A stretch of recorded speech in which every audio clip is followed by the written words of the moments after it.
All right. Hello, everyone, and welcome to the weekly expert chat that you have with myself and with Evan Silva. We are here to talk to you about seasonal questions, daily fantasy questions, maybe get a preseason DFS take or two. I gave out Lucky Whitehead last week, who scored a punt return touchdown. The first thing I want to ask you about, Evan, how for real is Dak Prescott? Um, I think that what he's done so far is really impressive. I think that he's had great protection. I mean, he's had a lot of throws where he's, just had all day to throw. But I mean, the way that he has been able to execute, and I mean, the coaching staff has put him in a lot of good situations. He's out there playing with Dez, that helps for sure. But I think that he has played with confidence. He's played fast. He's super athletic. I mean, I don't think you can ask a guy to play any better than he has given his circumstances. And I mean, I think he's been tremendous. I don't, if we threw him into a regular season game tomorrow, I think he would probably not look as good. But I mean, I think the Cowboys have to feel good about where he is right now for sure. I mean, I don't think there's been a quarterback so far this preseason that has been as impressive. I mean, I think that he reminds me a little bit of how Russell Wilson looked in his rookie preseason. Not saying that Dak Prescott is the next Russell Wilson, but I remember watching Russell Wilson play, and everything that he did was efficient. He was very decisive. He gets the ball out quickly when the situation asks for that. He's athletic. He's got a better arm than Russell Wilson. I mean, he's got an absolute cannon. Dak Prescott does, and I mean, I don't know how you couldn't come away with these two games feeling really, really good about him. Yeah, no, I totally agree. As a Cowboys fan, I've kind of been waiting for them to have a viable backup quarterback for like 7 years. Like for a long time, it was John Kitna. So like Dak would be a dude I'd be trying to buy in dynasty leagues too, because he's got the rushing upside for sure. Yeah, and how much longer does Romo have left? Of course, I wonder what Dak Prescott's asking price right now is in dynasty leagues. It could be Oh, it's kind of absurd for unreasonable. sure. But when this kind of wears off, maybe that'll be the time to go after him. But Tony Romo, he turned 36 in April, so he'll be 36 and a half when the season starts. Yeah. So we have a question in the chat: Alshon or Mike Evans in a half point PPR? For me, it's an easy decision, and it's Alshon Jeffrey because I've seen him produce at an elite level consistently in the NFL. I know that he had some injury issues last year. The 2 seasons before that, he played 16 games in both of them. So I wonder if the concern over him is a little bit driven by recency bias. I mean, he was hurt a lot last year. He entered camp with a calf injury, and that kind of led to compensation injuries with his hamstring. But he's been consistent with monster weeks every time he steps on the field.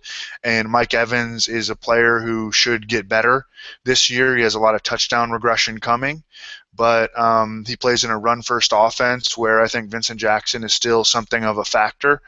And I like Alshon. I think Alshon is worthy of a first-round pick in PPR drafts. So my concern with Alshon is that, and it's the same concern that I think is somewhat viable with Langford, which we have another question coming about him. I think there's just huge tire fire potential, right? Like the defense could just be terrible, the offensive line could be terrible, Cutler could just throw a ton of interceptions, like they could just be, a bottom 10 offense super easily. Yeah, well, Winston could throw a lot of interceptions too, Oh, I but think Winston will throw a lot of interceptions for yeah, sure. yeah. So I mean, look, hey, I think Mike Evans is a good pick if you can get him late second round, but he doesn't usually last that long. Yeah. Okay. We have a keeper question, and I think we'll agree on this one. It's pretty easy. Adrian Peterson in the first, Alshon in the fourth, Doug Martin in the fifth, or Allen Robinson in the 14th. Hey, Yeah. Rob, all day Yeah. long. Definitely Arob. I know we're both really high on him. I think that Yeah. one is pretty easy. Yeah, a lot of people early in the offseason were looking at Allen Robinson as a candidate for regression. And I mean, I don't think the odds are good that he's going to score 14 touchdowns again. But I think if you look at the Jaguars receiver core as a whole, the guy who's most likely to regress is Allen Hurns, who scored 10 touchdowns on 64 receptions. And he's a guy that I'm avoiding, still targeting Allen Robinson aggressively. I mean, he's a player who's still getting better. I think he's only 22 years old. And apparently, he has looked better in this training camp than he did in last year's training camp, according to John Oser of Jaguars.com. So, yeah, he turned 22. He turned 23. He will turn 23 in 4 days. Allen Robinson, still 22 years old. Super young. I like Yeah, it. Yeah. Okay. Who do you prefer in Dynasty, Tyler Boyd or Tajay Sharp? I actually have a pretty strong take on this. let's go. I think that it's definitely Tyler Boyd, and I really like Tajay Sharp, but this is something that I know Chad Parsons has done some work on. But guys who are really productive in college but don't crush the workouts tend to have really safe career floors, but they don't ever really tend to produce wide receiver one seasons. And I think that's exactly what Sharp is. I think that Tajay Sharp is like Jason Avant with maybe a little bit more long speed. And that's a good comp. That's not like me saying Tajay Sharp is bad. I really like Tajay Sharp in the draft for NFL teams for what it cost him, but I think Boyd is just a better athlete. Yeah, and Tyler Boyd also has draft capital working in his favor. I Right. mean, he's a second-round pick. Tajay Sharp is a fifth-round pick. Tajay Sharp might be a steal in the fifth round, but that's another data point to consider that Tyler Boyd was a second-round pick into the NFL, uber productive at Pitt. He's another guy who's super young. And I mean, he's got opportunity. He's got immediate opportunity. I know Tajay does too. But I think even if I was going to pick them, you know, right now, who would I want in a redraft league? Who's going to outscore who this season? I would still go with Tyler Boyd, and I would long term as well. Yeah, no, I definitely agree. So another keeper league question, and this will be a good sounding board. We can talk about the Washington backfield. Matt Jones in the 12th, Delaney in the 10th, Duke Johnson in the 9th, or Antonio Gates in the 14th. I'm chasing that touchdown narrative with Antonio Gates in the 14th, and just Yeah. not having to draft tight ends at all. And just moving forward with him as my starter. And that should definitely show us where we're at with Matt Jones because he's a starting running back that you can grab in the 12th. I don't think either one of us likes Matt Jones at all. Yeah, I mean, I've tried to stay open-minded to Matt Jones because it looks like he's in a great spot, but he also suffered a shoulder injury, and that could change his outlook immediately. Because I think the Redskins will probably go sign a veteran free agent running back, and that would cut into Matt Jones' opportunity. So if Matt Jones would have gone through training camp 100%, no hiccups, played well in the preseason, I mean, I would have held strong with him, but he's, we know that he is a subpar NFL prospect. He didn't have a good college career. He never topped 900 yards from scrimmage at Florida. He was ineffective as a rookie from week 3 on. He averaged 2.8 yards per carry. He had 5 fumbles. I've tried to stay open-minded to him, but I think that this shoulder injury is a big it could throw a big wrench into his workload. Yeah, no, I definitely agree. So I wanted to bring this up to you.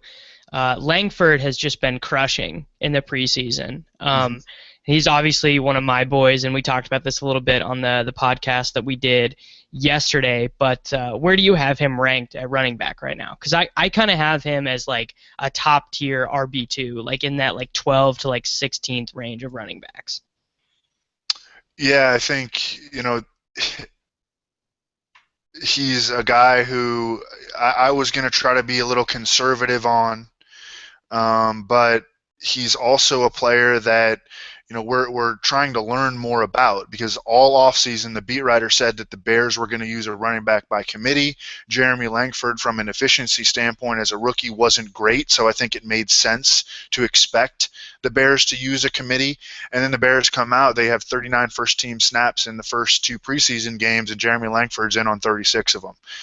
That stat is according to Adam Leviton, who no one does a better job of charting these games than him. I have Jeremy Langford as RB17 right now in PPR leagues. This is a good one. Who would you take between Jeremy Langford and Thomas Rawls right now? That is an amazing question because I think Rawls has the ceiling. Yep. Because I think Rawls is just in general a better football player than Langford is. But I mean, that backfield is getting super crowded now. Because when I was originally projecting Thomas Rawls, I was basically assuming Kristen Michael wasn't going to make the team. Right. So he was competing with Alex Collins, a fifth-round rookie, and Procise, a third-round rookie.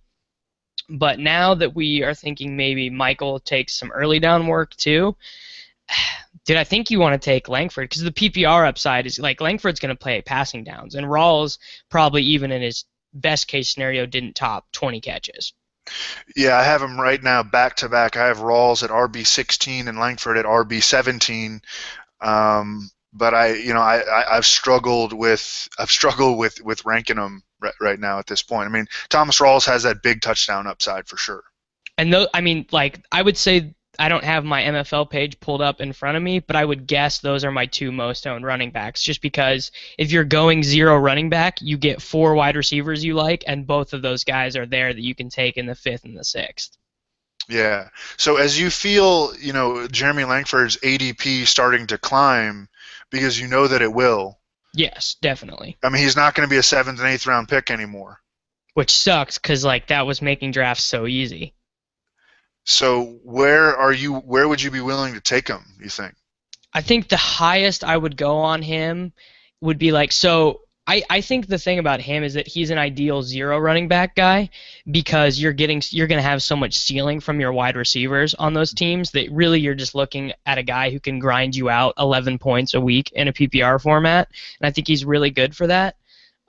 As like a flex play or as like your third or fourth running back, I think you're kind of limiting yourself just because I don't think Chicago is going to score that many touchdowns. So it would be like zero running back, I'd take him with my 5th pick. Whereas if I start out David Johnson, Jamal Charles, then I'm probably going to wait until the 6th or the 7th, and he probably won't be there anymore. Word. Yeah. Okay, so we have some more half-point PPR. Well, here, this is actually just a general good theory question. This one's coming from Joe C. So when you play in a home league, and I know you and I both play in home leagues, college buddies, our dad, whatever, how does your strategy change? Like, what do you do differently in a home league versus an expert league? I mean, I think I kind of have a feel for who is going to go where in a sharper league. And I mean, we all do home leagues for sure. I'll do my home league, I think, like last week of August. Yep. But I think that you might be able to get a guy like Jeremy Langford a little bit later. I think that you might be able to get a guy like Kobe Fleener a little bit later in a home draft. I mean, just people have not done as much preparation. They're not doing statistical projections. They're usually drafting straight off the Yahoo built-in rankings or the ESPN built-in rankings, and so you can kind of exploit that. Actually, Ray Summerlin will be doing an article, I think this week, for Roto World on how to exploit those built-in rankings that show up in the little box when you're doing your draft online, and he'll look at some outliers and ways to exploit that. That's probably the biggest edge that you can get. I mean, guys, because those rankings are probably really old, weeks old, and haven't adjusted at all for what has gone on in the preseason.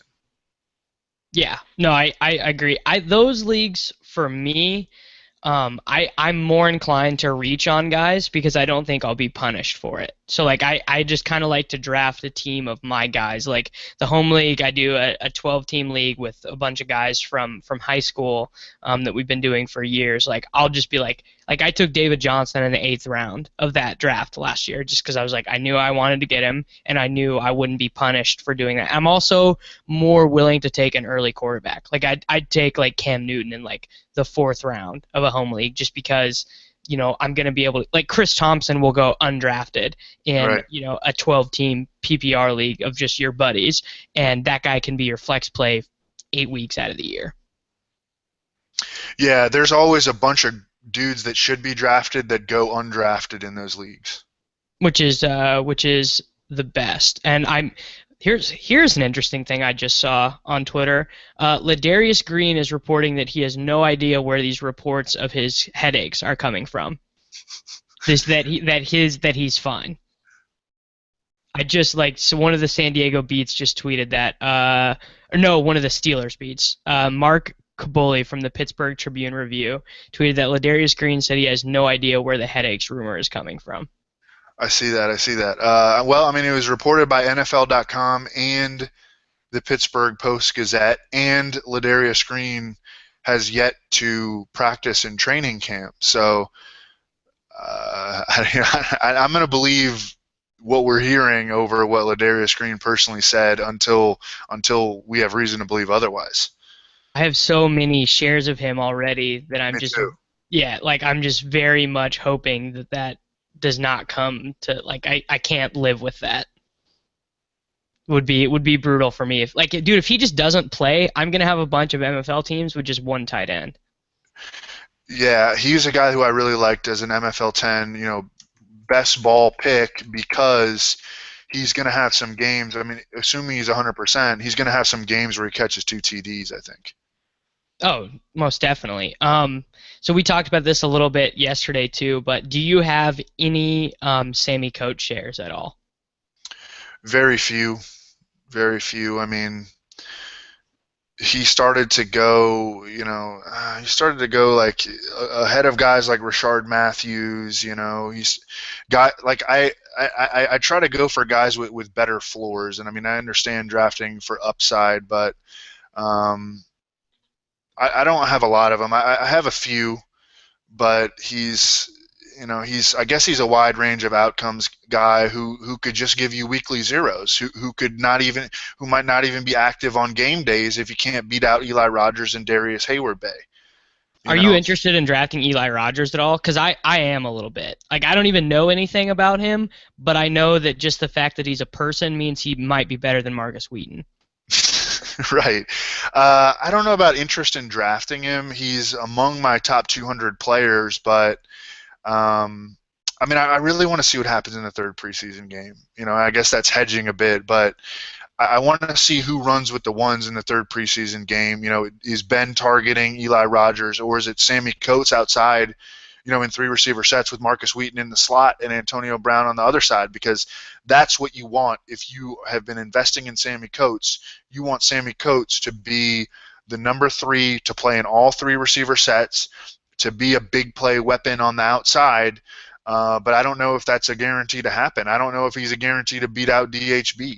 And Marcus Wheaton has lobbied to play outside more, and I think the Steelers envision Marcus Wheaton as more of like a Z receiver. And if they do move him outside, then it's going to be Eli Rogers in the slot. Yeah, for sure. So let's talk about some late round quarterbacks. For me, it's so painful. I still like taking Gabbert. I know it's brutal, and I know I'm doing this to myself, but Kaepernick is not going to play, man. Kaepernick, they're going to invent a phantom injury for him. He's going to go on the IR probably. It's what happened last season. Right now, he's not practicing with what they call arm fatigue. Like Yeah. he does not hurt. Like they just don't want him there, and they couldn't find anyone to take his contract, which sucks because I think Colin Kaepernick is a fun player. But yeah, he's gonna have a bunch of pass attempts. He can run a little bit. I don't know. I'm definitely taking him instead of taking Torrey Smith. Like Torrey Smith's ADP is egregious, dude. Yeah. Yeah, I'm not drafting Gabbert, but hey, maybe it'll help you for a few weeks before he gets benched for Jeff Driscoll. Dude, Jeff Driscoll couldn't play at Florida, was on one of the losingest teams in college football at Louisiana Tech Lafayette. His big moment. You want to know his big college moment? It was an overtime game against Kansas State University in a year that K-State didn't make a bowl game, and they lost in overtime. But it was Driscoll's like big moment. Yeah, yeah. All Like right, so let's get to some questions here. Somebody had a good question about Latavius. or Lacey in a keeper league. Yeah, I mean, I'm going Lacey. So Lacey's contract is up after this year, right? Yeah. So if he leaves Green Bay, I mean, does this guy have any value at all? Like, I think he's got next to none if he doesn't play with a hyper efficient quarterback. That would be my theory on him. I mean, I'm just making this decision based on who I think is going to have a better season this year, and then just That's fair. letting the chips fall where they may. I mean, I think that's the best way to approach running backs in dynasty. Either you're stashing dudes like Jerick McKinnon, Chris Thompson, Buck Allen, maybe Sean Drone, um, or you are viewing running backs as year-to-year propositions. And here we are. I think the best way to view them is who do you think is going to have a better year this year? And I think Latavius is going to have a good year, but I think that Eddie Lacy has a better one. But there was another question about Latavius. I'm trying to find. I'm trying to go up here. I don't know. What are your thoughts on Latavius? Because I think I gave mine last week. So I loved Latavius the prospect, right? Like this dude was a sick prospect. I wrote like a bunch of RotoViz articles about him. I drafted him a bunch as a rookie when they like let Marcel Reese play over him. Yeah. Which was like, I mean, Marcel Reese is like fine. I guess it was cool for him to get run for a year, but Latavius is kind of studly. The issues with him are one, I don't think Derek Carr is great. I don't think that offense is going to be super efficient, but they're going to be in a lot more positive game scripts this year than they were last year because that defense looks really good. So I think they could be playing with like, I don't know. I think the Raiders might win that division. There's a hot take. I think the Raiders might win the AFC West. With a bad quarterback and a bad running back. The Broncos won that defense. The Broncos won, with bad quarterback play, and like, I mean, the Chiefs are like a good football team, but I just don't trust them to like to win anything. Like, I don't. When Alex Smith is your leader, just feels like you're minus in that department. So I don't know. Latavius isn't a guy I've drafted very much though. Like, I think he's a guy I appreciate as a player, but how many passes do you have projected for him to catch? Like, I think something like 25 is like kind of reasonable, and to me, that's not a guy I'm super interested in. Have him in the low 30s, but that will just depend on how DeAndre Washington performs. Yeah. Which I mean, I love DeAndre Washington. So, all right, we got a question here. Am I crazy for liking Bruce Ellington more than Torrey Smith? No, because I think that's the right way to approach the situation is take the cheap guy as opposed to the expensive guy who sucked with Gabbert last year. Yep. There's that awesome vine where Smith was literally uncovered on the 3 yard line, like of his own 3 yard line. Smith was uncovered. The cornerback messed up his assignment, and he's jumping up and down, waving at Gabbert, like yelling at Gabbert to throw That's him the right. ball, and Gabbert checked down to Garrett Selleck. Yeah, I mean, they played 8 games together last year. Torrey Smith didn't do anything. He was on like a 61 target pace, 34 catches.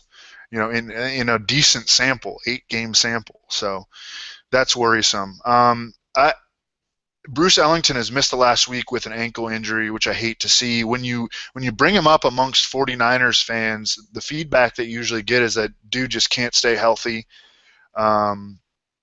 But I like him because he's super, super cheap, and because even if he misses 4 games, he could still have games where he gets like 8 to 10 targets, and for at his cost, that would be sweet if you can get back 8 to 10 target games. I mean, my way of going after because I still believe in like the Chip Kelly theories, which is like he runs a bunch of plays, which is good. Hmm. But I'm just taking Carlos Hyde, who I think you don't like. I think that we are at odds on this one. No, no. Because you're like, dude, Sean Drone. Sean Drone is your boy. You're a big Sean Drone guy, Evan. Carlos Hyde is, he's my number one player to avoid this year. Dude, like Chip Kelly's just stubborn though. He just runs. He just runs all the time, even when they shouldn't. Maybe. Are defenses going to be worried about this passing game whatsoever? I mean, are the No. 49ers going to be such a good running team that they can impose their will with 8 and 9 men in the box? Are they going to have touchdown chances? Is Carlos Hyde going to catch passes? Because he's never done that at the NFL or the college level. Our strength of schedule analyst, Warren Sharp, has the 49ers with the toughest schedule in the NFL. Carlos Hyde has been injured This is so brutal. just has been injured consistently since he entered the NFL. He even pulled his hamstring running the 40 at the combine. Last year, he dealt with a stress fracture in his foot. As a rookie, he only earned 83 carries behind Frank Gore, who, I Hey, mean, some people still think Frank Gore is good. well, I mean, I kind of like him in fantasy, but he earned 83 carries and still ended up on IR with knee and back injuries. Here are the first 6 games for the 49ers, okay? Hold your nose. Against the Rams, pretty good defense. At Carolina, you don't want to start Carlos Hyde at Carolina. At Seattle, are you going to want to start Carlos Hyde at Seattle? Against the Cowboys, could have a decent game if the 49ers don't get smoked. Uh, Against the Cardinals, are you going to want to start Carlos Hyde against the Cardinals? At Buffalo, and this will be with Marcel Darius back. Um, so I don't, I see 3 games in there pretty much for sure. Cardinals, Panthers, and So maybe Seahawks, maybe send out some low ball trade offers after he sucks for a month. and then hopefully, yeah, I mean, hopefully he doesn't get hurt in that 6-week window. All right, now I'm like kind of off Carlos Hyde now. Like you sold me. I was just talking with Dink about Carlos Hyde like half an hour ago, What and did I he was like, say? well, I mean, Drew doesn't know. No, he like me also still believes in like the Chip Kelly math part of it, but like that only goes so far if you're gonna have 21 carries for 64 yards. You know, Yeah, yeah, like that that's sucks. still like nothing. Just got a question in the chat. How much higher are you on David Johnson than Gurley? For me, this is like it's not close. Just because of the quality of the offense, like for it's like not even really a conversation. I think Matt Harmon's article that he did on Gurley was really illustrative of like the team's not going to score. If the team's going to suck, like Gurley would have to be LaDainian Tomlinson level good to justify what you're paying for him right now. Yeah, I mean, I think that Todd Gurley is a better rusher than David Johnson, but I think David Johnson is a better fantasy running back and probably a more valuable real life NFL running back considering all the different things that he can do. And Todd Gurley, maybe I wouldn't want to say that he definitely can't do some of those things because I thought he was a good receiving back prospect coming out of Georgia, Yeah. but they don't use him to do that. He was out targeted by Benny Cunningham last year, Davis. It's not great. It's not great. Not great if Benny Cunningham is getting significant snaps over you. Yeah. Do you have any interest in Charles Clay at all? I kind of do. I think you kind of like Robert Woods. I do not. I am unimpressed with Robert Woods.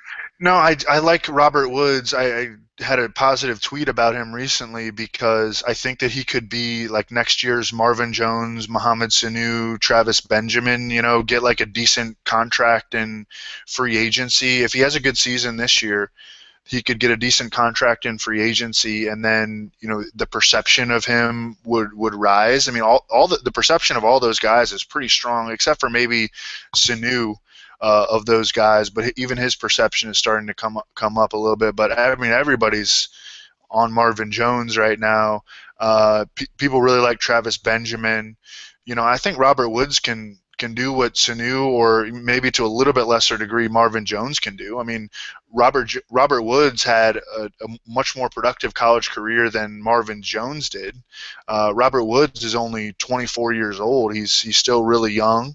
Last year he played with a groin injury. I mean, he's not sexy at all right now playing in Buffalo, but that could change if he gets signed by a team that actually throws the ball. These USC guys are kind of fool's gold, I think. Like Nelson Aguilar, dude, that bust, like a confirmed bust, I mean, Robert Woods is like the best one out of all of them. which is horrifying because Robert Woods is like Robert Woods was losing targets to Chris Hogan, who's like the ninth guy in New England. Like, yeah. Got one. This is one what we'll have fun with. So Decker, Moncrief, and Michael Floyd are like always there in the fourth round, and those are like three of our favorite players. I would have it Moncrief, Decker, Floyd. I assume you have it Moncrief, Floyd, Decker. Um, You love Michael Floyd. Michael Floyd burnt me so bad 2 years ago. I still am like healing. no, I have it Moncrief, Decker, Floyd. Okay. Yeah. I have Moncrief wide receiver 19 in PPR. I have Decker wide receiver 24, and I have Michael Floyd wide receiver 27. We have our first Fitzgerald injury. It's officially there. He got like a hamstring strain or something. MCL, but Yeah. I'm not worried about it. He was like working out before the game. He'll be good to go. So how much are the Cardinals going to regress? Because I think that's a huge question for fantasy. Because like they had 5 guys that you could use every week in fantasy last year. Yeah, they were number one in the NFL in yards per play. Tough to repeat a statistic like that, especially in a division like the one that they play in. Right, like they crushed good defenses. John Brown has been out for like 18 days with a concussion. That's starting to worry me a little bit. Carson Palmer had like 10 turnovers in the Cardinals' last 4 games, including the playoffs. He's old. He can't move. I definitely think you can paint a picture where there would be some solid regression for the Cardinals. Well, they had like Carson Palmer would throw like 4 touchdowns in the first half, and then they could just like put Drew Stanton in. Like it was like insane. Yeah, I mean, I'm not too worried about it, but I think that there are some concerns that you need to consider. Yeah, for sure. Are you worried about John Brown from like a fantasy perspective being on the concussion protocol? Like is like still being on it? Is that bumming you out a little bit? It's bumming me out a little bit. I haven't moved him down significantly or anything like that, just because I don't. I mean, it could just be the Cardinals taking it really, really slow with him and trying to nurse him along. I mean, there have been no reports that it's something to truly worry about. So haven't moved him down, but definitely monitoring the situation closely. All right. We got one in chat about James White, and you actually got me thinking about this because last time we did the show, we talked about how the beat writers, I think it was Ben Volen, reported that the team, they played him about 60% of the snaps when he was healthy last year, but they're kind of considering him maybe scaling him back a little bit and keeping him fresh and putting it more towards maybe 40% of the snaps or something like that. So what about James White? I mean, I think maybe this could be the year he finally at least has a role with the first team offense.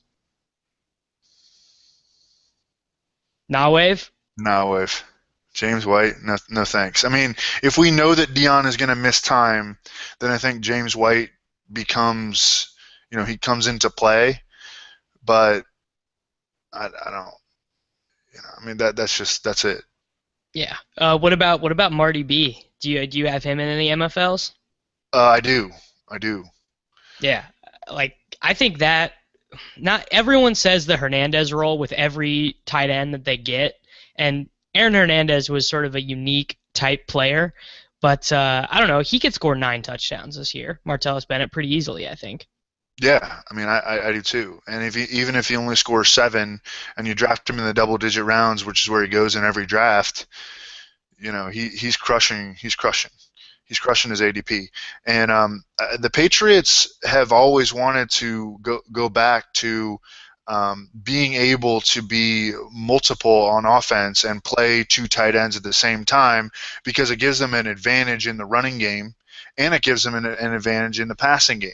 Because I mean, these guys are really really difficult to cover, with anybody. And then in the running game, I mean, they can stack up a seven-man offensive line essentially with Rob Gronkowski and Martellus Bennett, two of the best combination blockers in the league. Yeah, Gronk is Um, like that's the thing people don't know about Gronk and about Kelsey is that they're like just beyond elite run blockers. Like Kelsey had like better run blocking grades than a bunch of like guards last year. Like he's sick. yeah, dude. Yeah. Okay. Good one. Good one in the chat. This is actually this is a sick question. It matters a lot for fantasy. People are like all in on Arian Foster. Like Arian Foster is going in like the 7th round now, and as like in a correlated move, Jay Ajayi is falling and falling and falling. I mean, if I set the line at 7 healthy games for Foster this year, are you taking the over or the under? I guess I'm an optimist on him. I mean, I have him RB 29 right now. I have him behind guys like Gio and Duke Johnson and Jeremy Hill, and then above like D'Angelo Williams and Rashad Jennings. But I mean, I think that's the vicinity where he belongs. Along with Melvin Gordon, Matt Jones. I mean, I think that's where he belongs. Like, the risk with him. You know that he can catch passes. You know that if he's healthy, which he has been so far through camp. I mean, this is his healthiest camp in years. If he's healthy, I think that he will be useful in fantasy, and I think he makes sense as a zero RB target. All those running backs do, man. This is such a good year to go zero RB. Yeah, You can get Jonathan Stewart 7th, 8th round, Charles Sims, Gio Bernard always gets overdrafted to me. You can get a workhorse back like Jeremy Hill. You get Arian Foster in the 7th. You get Rashad Jennings in the 8th. You get LeGarrette Blount, who, every week that the Patriots are favored, he has a chance to score 2 touchdowns. You can get him like in the 9th round. It's just such a good year to go zero RB. yeah, no, I definitely agree. And part of that is because of this next group of guys that we just got a question about. Lockett, Sterling Shepard, and Corey Coleman all tend to go together. And then we just got a question throwing Kevin White in that group too. I would have that group Lockett, Coleman, Shepard, White. Would you be the same order? I would. But I like all of those guys other than White. I don't want Kevin White on my teams. Okay. I mean, I think the Bears are going to throw more this year than they did last season. And I mean, I believe in Kevin White's talent a lot. I mean, I thought he was a great talent coming out of West Virginia. He's been healthy all camp. I think that there will be ups and downs with him, but I mean, I don't think he's going to be a bum. And then if Alshon, if the injury-prone narrative comes true with Alshon, then Kevin White could explode. So I guess I'm higher than most people on Kevin White, but I mean, where you can get him in drafts, I don't think is bad. You can get him 8th round a lot, but I have all these guys over him. Tyler Lockett, he's a guy who goes real early though.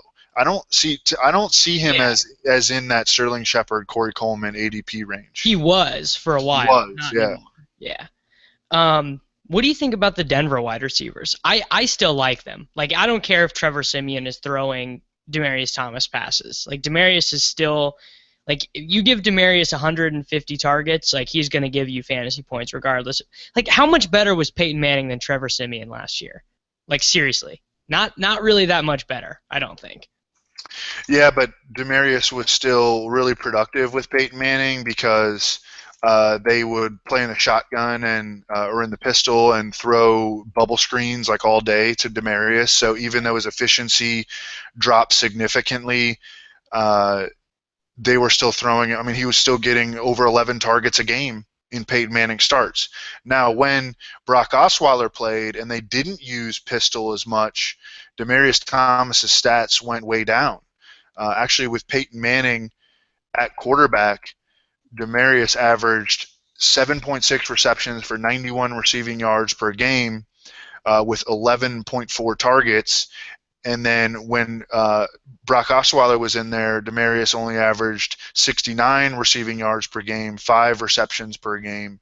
I mean, I think that Demaryius Thomas is worthy of a third round pick in a PPR league or in any kind of league.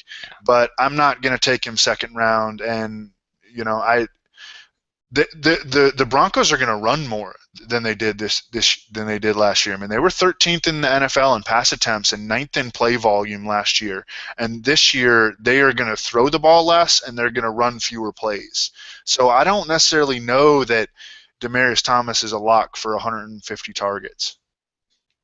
I think he is because Okay. I think that the transition in quarterback is going to mean less targets for Manny Sanders because Manny Sanders is a precision wide receiver. Like, he runs very good routes. God, this pains me so much to say because I hate Manny Sanders, but he's really good at what he's really good at what the Denver coaches asked him what to do. I have no idea. Like, he played like Marcus Wheaton for 4 years in Pittsburgh. If anyone tells you that they had an indication that Sanders was going to be capable of what he was in Denver, they'd be lying to you because they did not see that in anything that he did in Pittsburgh. He played with a Hall of Fame level quarterback and didn't play for 2 years and then was below like the Fantasy Douche has a really good stat on this, but it's like expected fantasy points per target, more or less. It's a little bit more intricate than that.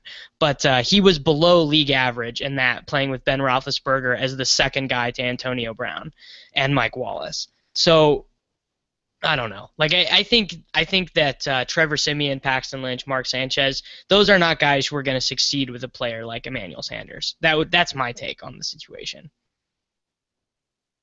Do you like Virgil Green? A little, That's a very trendy fantasy guy. a little bit more than I did when we started all this, because he's been getting a lot of first team reps.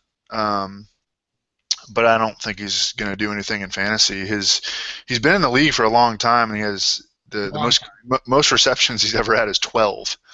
So like if he has a 35 catch season, that would be like huge, relative to the rest of his career. But we've seen late career breakouts from tight ends. Gary Barnidge would be a good example. Delanie Walker would be a good example. So, I mean, I'm not ruling it out, and he may be a guy that we want to pick up early in the season. He was crazy. He had Vernon Davis sort of athleticism coming out of Nevada. But, yeah, I mean, I'm not trying to draft him right now. Yeah. Who are some of the late round tight ends you like? Like after like the trendy guys that go in like the 10th.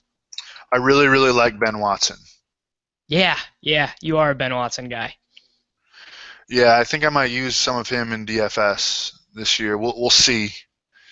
I mean, he's got to be right around the minimum. But like, it wouldn't surprise me if he leads the Ravens in red zone targets and touchdowns. I mean, he did that in New Orleans last year. He led the Saints in red zone targets. He's always been an athletic guy. I mean, he was a first-round pick by the Patriots back in 1941. Yeah, a million years ago. Yeah, and look at the receiver core, man. I mean, no one knows what's going to happen. So, and Ben Watson has the most stable role in their pass catcher core. Yeah, no, he does. In a roundabout way, that gets us to someone I want to ask you about. Watson's old team, the Saints. I think they have a vacancy to fill with red zone targets, obviously. And Coby Fleener, like we've talked about him on a million different shows. It feels like. Yeah. What role do you project for Michael Thomas? See, this is the thing. Like with people being really aggressive about drafting him, it's like, are you sure? Because the Saints use a lot of. They'll play some fullback. They'll play some two tight end sets. They'll play a lot of two tight end sets. And so when you're playing a fullback or two tight end sets, you're not going three wide receivers. Do you think that Michael Thomas is going to overtake Willie Snead? I don't think so. I mean, I think Michael Thomas is going to be a package player as a rookie. And I think that maybe he can. So the thing about Snead is everyone became really intrigued with him being productive last year, but Thomas has two things going for him over. No, Snead was the more productive college player, but he played at Ball State. Michael Thomas tested better athletically, and the Saints spent way more draft capital on this dude. Right. So I do But think. I just don't even know if it's on the table. Like, I don't even know if that's a consideration. And we have not heard that Michael Thomas is pushing Willie Snead for a starting job. Yeah, no, I totally I think that there is something there, but and I hated Michael Thomas the prospect. Like I did not I called him the bad Michael Thomas. But but when you go to the Saints, I mean, what do you get like when you go to the Saints, you're going to have a chance to score 12 touchdowns just by being on the Saints, especially because Brandon Cooks to me is like you know, I don't even know if he has a 10 touchdown. Like he'll never score more than like 5 red zone touchdowns. I don't Yeah. think. Yeah, let's see. I'm sure we have some more questions in the chat. You've said on a podcast before that you think Golden Tate could lead the NFC in targets. Do you still feel that way? Yeah, I mean, I felt that way before they signed Anquan Bolden. And before, I mean, I think that some of the chemistry that Matthew Stafford and Marvin Jones have shown in the preseason is legit.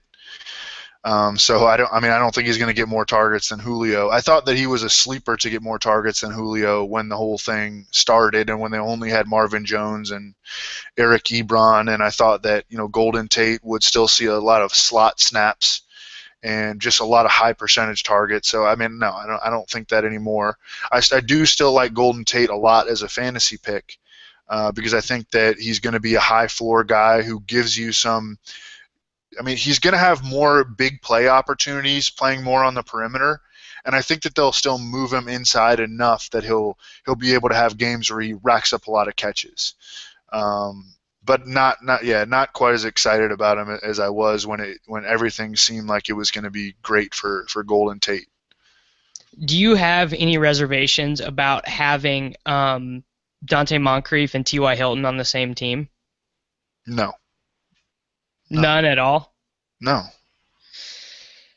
Yeah, I mean, I'm buying in. Like this will definitely be the first year where I've ever been like, no, I think that Andrew Luck and that offense is going to be okay. I think that the coaching staff has kind of figured out what they need to do, and if Luck stays healthy, both of them are going to be minimum wide receiver twos.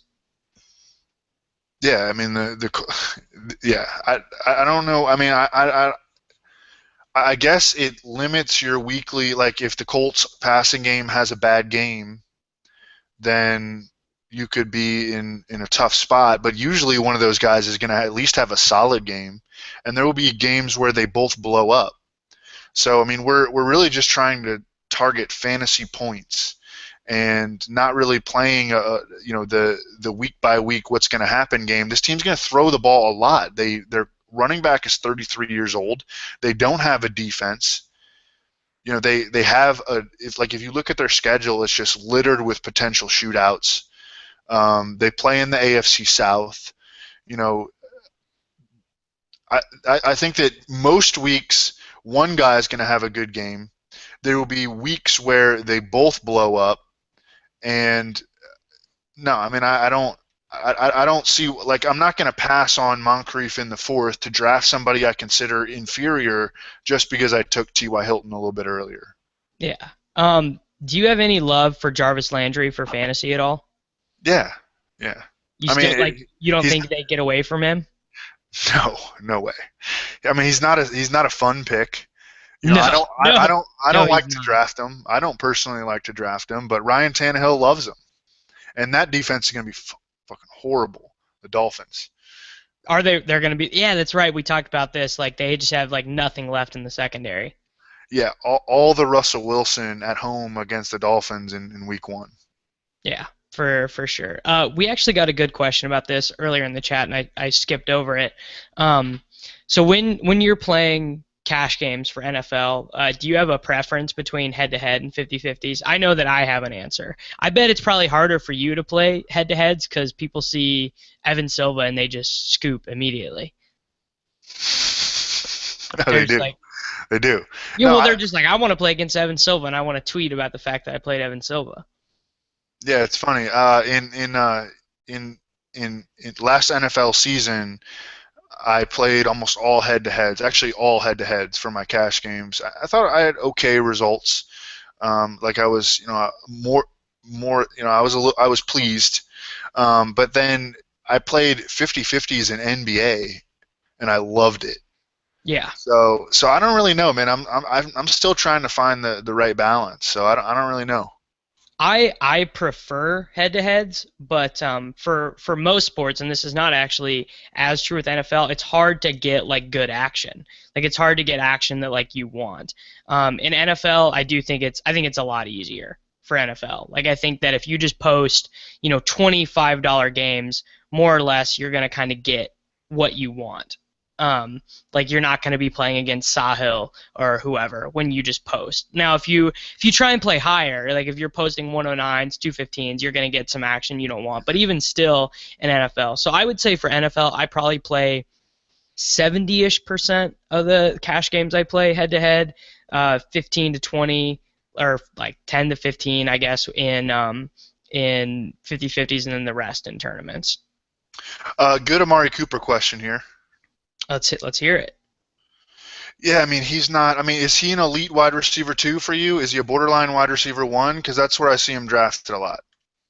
For me, I mean, I just don't. I really am really turned off by how bad he is in the red zone. Like for me, that's like just a complete no go. Yeah, it's scary for me too. I mean, he was out targeted by Michael Crabtree last year. Michael Crabtree had more than twice as many red zone targets than Amari Cooper. I mean, Amari Cooper is going to be a great player in the NFL. I own him in Dynasty, you know, I, but I don't think he's going to have a 100 catch season on a team that is going to be running the ball a lot, that expects Clive Walford to ascend. That Michael Crabtree is the volume receiver right now in that offense, and Amari Cooper draws the number one corner every single week. I mean, even as a rookie, that Revis would go chase him. So I mean, I love him, but I'm not ready to project him to take that leap toward Brandon Cooks last year, who was a top 12 fantasy receiver, toward Mike Evans, who at least has one top 12 fantasy receiver season on his resume, toward T.Y. Hilton, who has 10 touchdowns in Andrew Luck's last 16 games played and has 130 plus targets in 3 straight seasons and is probably going to set a career high for targets this year. Do you know what one of my favorite narratives of all time was?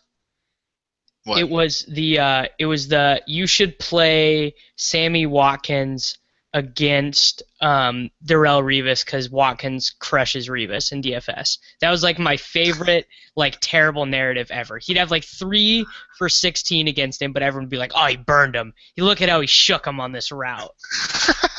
Look at how he had that hip fluidity. He killed him." Like it was always just like, he's like, what are you doing, mate? Where do you guys think Jay Stu should be going? What do you think about Jay Stu? Um, I think Cam scores too much. Yeah. Like I just think why on earth, if you're on the 5 yard line, would you ever give Jonathan Stewart the ball when you have Cam Newton? Like doesn't that just feel like like the Carolina coaching staff, unlike 95% of NFL coaching staffs, understands the strengths and weaknesses of their players. They don't ask Ted Ginn to run crossing routes. They ask Ted Ginn to run 9 routes. They don't ask Kelvin Benjamin to run perfect routes. They ask him to be big. Like, I don't know. They just really dial. I think Stewart doesn't really have a ceiling unless he scores some long touchdowns.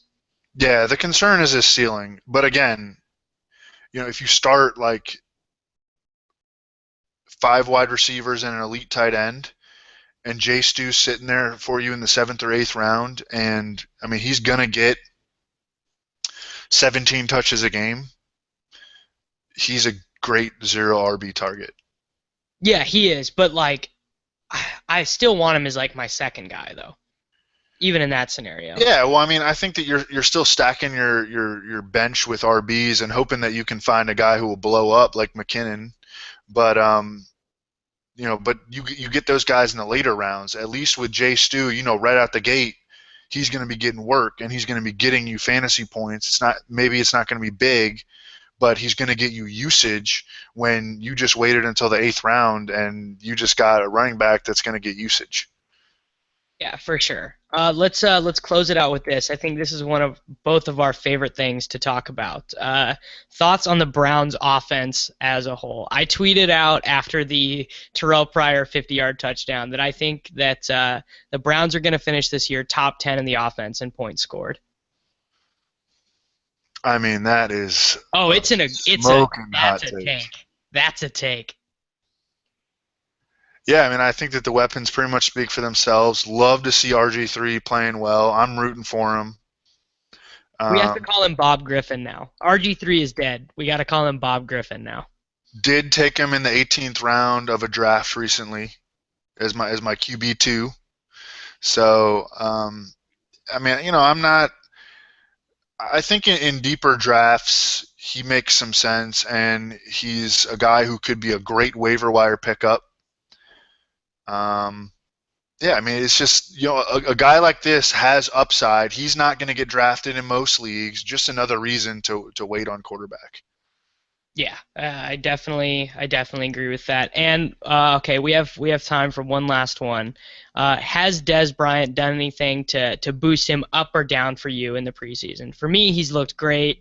I kind of got him as like number 4, number 5. Like I think he's clearly above like Alshon, Marshall, Evans, so on, Hopkins, like those guys. Like I think he's right there with like I seriously think he's right there with Antonio Brown, Allen Robinson, and Beckham for me.